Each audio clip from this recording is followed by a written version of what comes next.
우리 시간 기도함으로 수요 예배를 같이 드리시겠습니다. 기도하겠습니다.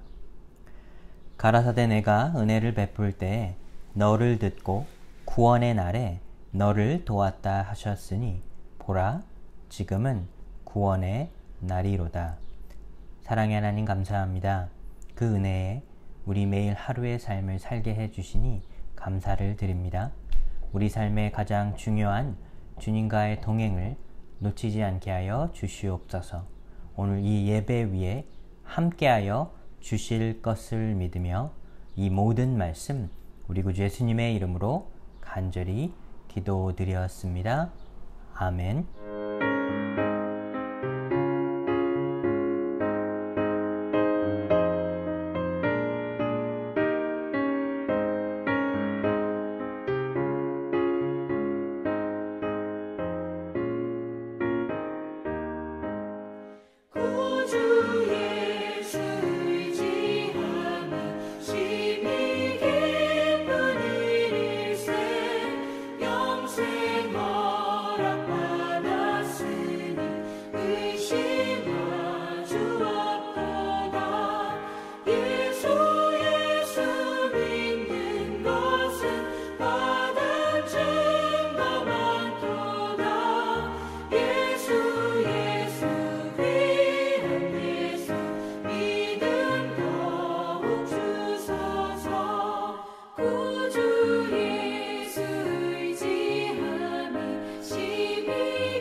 오늘 나눌 하나님의 말씀은 요한일서 1장 1절부터 4절까지의 말씀입니다. 태초부터 있는 생명의 말씀에 관하여는 우리가 들은 바요, 눈으로 본 바요, 자세히 보고 우리의 손으로 만진 바라. 이 생명이 나타내신 바 된지라. 이 영원한 생명을 우리가 보았고 증언하여 너희에게 전하노니 이는 아버지와 함께 계시다가 우리에게 나타내신 바 된 이시니라. 우리가 보고 들은 바를 너희에게도 전함은 너희로 우리와 사귐이 있게 하려 함이니 우리의 사귐은 아버지와 그의 아들 예수 그리스도와 더불어 누림이라. 우리가 이것을 쓰면 우리의 기쁨이 충만하게 하려 함이라. 아멘. 우리 삶의 행복은 다른 타인과의 관계가 그 기반을 두게 됩니다. 가정 안에 행복이라고 하는 것은 가족 구성원들 간의 이 관계 안에서 다툼이 없이 서로를 사랑하고 아껴주게 될 때 그곳에 행복이 있습니다. 직장에서도 일을 하며 동료들과 하나의 팀을 이루게 될 때, 또 고객들을 상대할 때도 그 관계가 원만해질 때 이 직장에서 행복감을 느끼게 됩니다. 또 우리는 마음이 맞는 친구들이나 우리가 아끼는 사람들과 함께 모여 웃으며 교제하게 될 때 그곳에서 인생의 행복을 느끼게 됩니다. 우리의 신앙 생활도 마찬가지입니다. 하나님과 나와의 그 친밀한 교제 안에서 주님과 매일 동행하는 삶을 살아가게 될 때 신앙의 행복이 바로 그곳에 있는 것입니다. 근데 많은 경우 우리가 신앙 생활을 하면서 교회 안에 많은 종교 활동들도 하게 되는데, 신앙 생활이라고 하면 이런 종교 활동을 먼저 생각하게 됩니다. 종교 활동이라고 하는 것은 하나님의 말씀을 읽는 행위나 기도하는 것, 또 열심히 교회 안에서 봉사하는 것들입니다. 물론 이런 모든 것들이 신앙생활의 연장선이라 할 수가 있습니다. 하지만 이 모든 것들이 신앙의 본질이 될 수는 없습니다. 신앙의 본질이라고 하는 것은 하나님과 나와의 깊은 교제이며 그 관계 안에서 느껴지는 이 신앙의 행복감이라는 것입니다. 그렇습니다. 하나님이 누구이신지를 깨닫고 주님과 깊은 교제를 나누게 될 때 신앙의 행복과 본질이 바로 그곳에 있는 것입니다. 현재 여러분은 주님과의 깊은 교제를 하고 계십니까? 여러분의 신앙생활에서 이 행복을 찾고 계십니까? 초대교회에는 이 당시의 세상을 지배했던 반기독교적인 사상이 있었습니다. 그것은 바로 영지주의였는데, 영지주의라고 하는 말은 이 헬라 단어 그노시스에서 유래한 말인데, 지식을 찾는 사람들, 더 높은 지식을 찾는 사람들을 말하는 것입니다. 근데 이들이 찾는 이 지식이라고 하는 것은 하나님과 나와의 깊은 교제에서 나오는 것이 아니라 이 땅을 살며 더 특별한 지식들을 쌓아가게 될 때 본인들이 얻게 되는 이 신비한 지식, 또 세상에서 얻지 못하는 그런 지식을 얻게 되는 것을 이 영지주의라고 합니다. 영지주의자들은 자신들이 이렇게 깊은 지식을 얻고 깨닫게 되면 이 육신은 더 이상 중요한 것이 아니고 이 영이 더 중요하다 강조했습니다.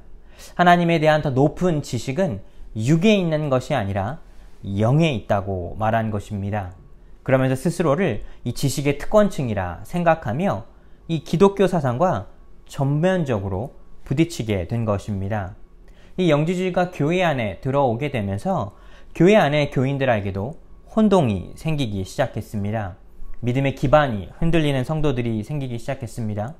이들은 육신의 이 가치를 낮게 보게 되고 영의 것을 더 높게 생각하여 더 나아가서는 예수님께서 육신을 입고 이 땅에 오신 그 사실을 부인하게 되는 것입니다. 이들의 주장에 따르면 예수님은 인간의 못을 입고 이 땅에 오신 것이 아니라 그 육신은 타락한 것이며 그의 영적인 능력만이 있다고 말하는 것입니다. 이러한 영지주의자들의 가르침은 예수님의 십자가 사건을 부인하는 것이었고, 예수님께서 십자가에 달려 돌아가셔 우리의 죄를 대속하신 것에 대한 부정을 뜻하는 것이었습니다. 이에 예수님의 제자이자 또 사도인 요한은 교회 안에 이런 혼란을 일으키는 영지주의자들에게 그들의 거짓 신앙을 경계하며 올바른 가르침을 전하기 위해 다양한 서신들을 보내게 되었습니다. 사도 요한은 진정한 신앙이라고 하는 것은 우리의 머리로 지식으로 쌓아가는 것이 아니라 하나님과 함께 동행하는 삶을 살며 그 안에서 깊은 교제를 통해 누리는 행복이라 말한 것입니다. 사도 요한은 요한복음 1장 14절에 이렇게 말했습니다.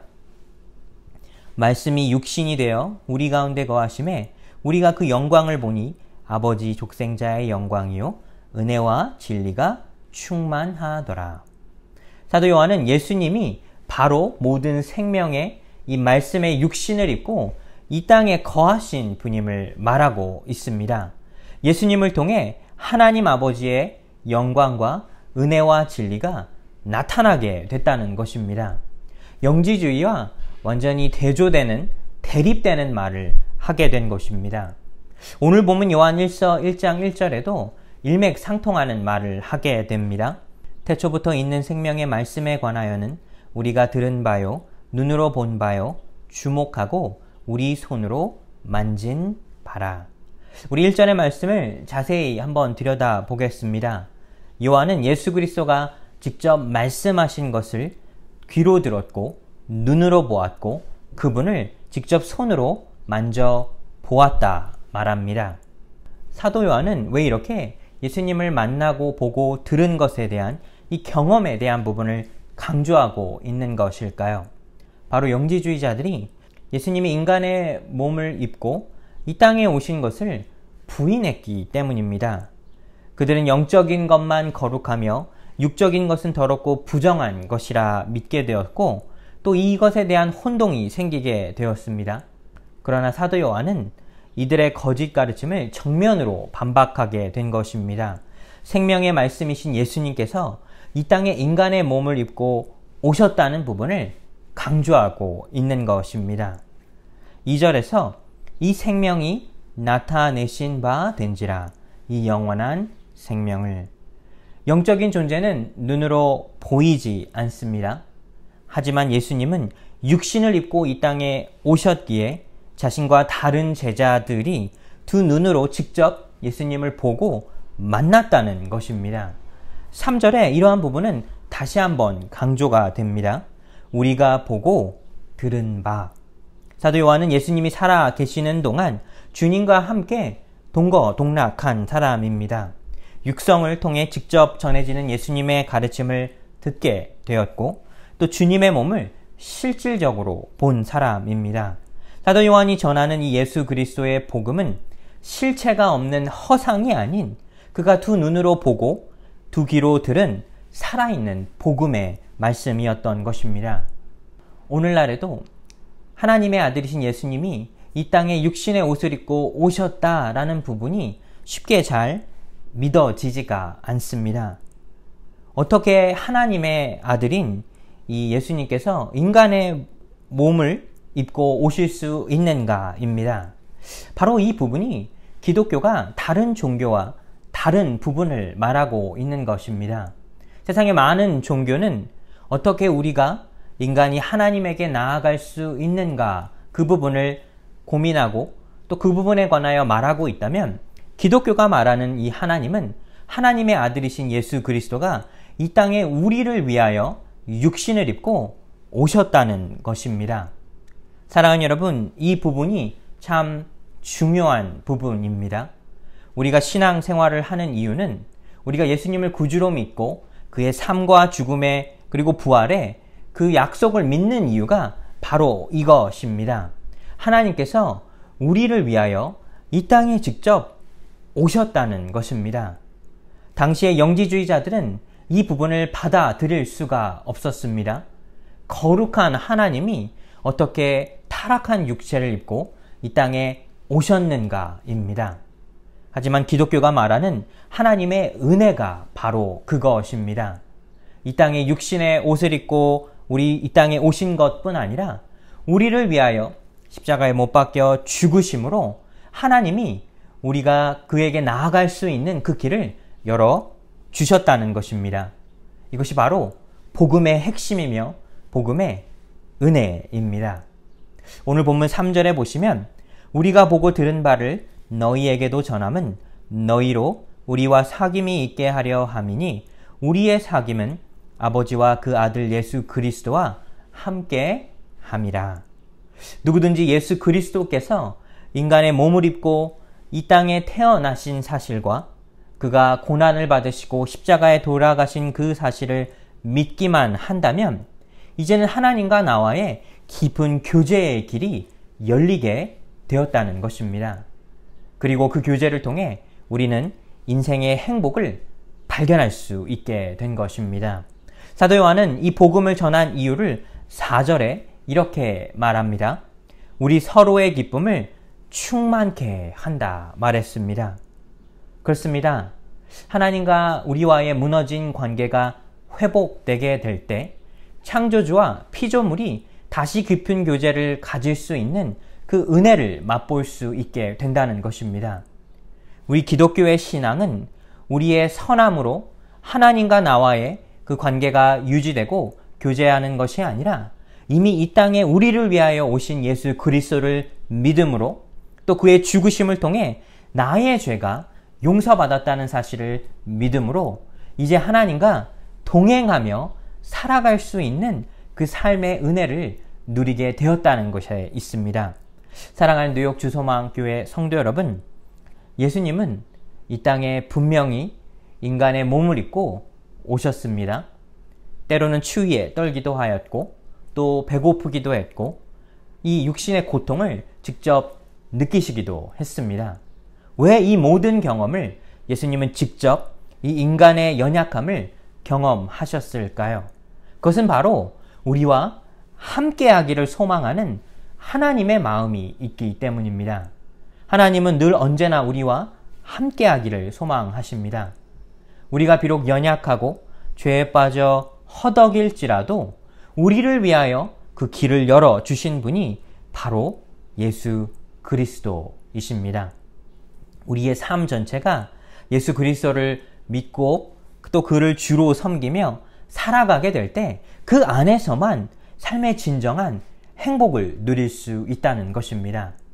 사랑하는 여러분, 여러분은 여러분의 행복을 과연 어느 곳에서 또 어디서 찾으십니까? 하나님은 이미 우리를 위하여 그 행복의 길을 열어주셨습니다. 예수 그리스도를 통하여 우리가 한 발 내디딜 수만 있다면 우리는 그 안에서 인생에 잃어버렸던 하나님과 나와의 깊은 교제의 길로 들어설 수 있으며 그 길에 들어서게 된다면 우리의 삶에는 진정한 행복을 맛볼 수 있게 되는 것입니다. 우리 세상을 살며 우리의 마음에 어려움이 있을지라도 때로는 넘어져 다칠지라도 우리와 함께 하시는 하나님을 만날 수만 있다면 또 그와 깊은 교제를 누릴 수만 있다면 이제 더 이상 세상이 주는 행복이 아닌 창조주께서 나를 위하여 주신 그 행복의 길을 찾아갈 수 있게 되는 것입니다.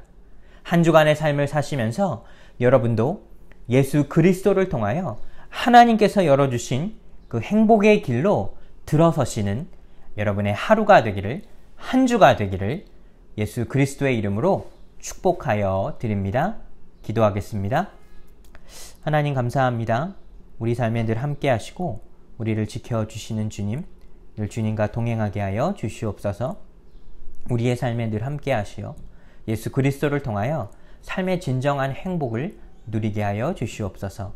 세상에 우리의 마음을 두는 것이 아니라 오직 주님을 통하여 하나님과 동행하는 삶을 살게 하여 주시옵소서. 이 모든 말씀 예수님의 이름으로 기도드렸습니다. 아멘.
우리 시간 주기도문으로 오늘 예배를 마치겠습니다. 하늘에 계신 우리 아버지여, 이름이 거룩히 여김을 받으시오며 나라의 마옵시오며 뜻이 하늘에서 이룬 것 같이 땅에서도 이루어지이다. 오늘날 우리에게 일용할 양식을 주옵시고 우리가 우리에게 죄 지은 자를 사하여 준 것 같이 우리 죄를 사하여 주옵시고 우리를 시험에 들게 하지 마옵시고 다만 악에서 구하옵소서. 대개 나라와 권세와 영광이 아버지께 영원히 있사옵나이다. 아멘.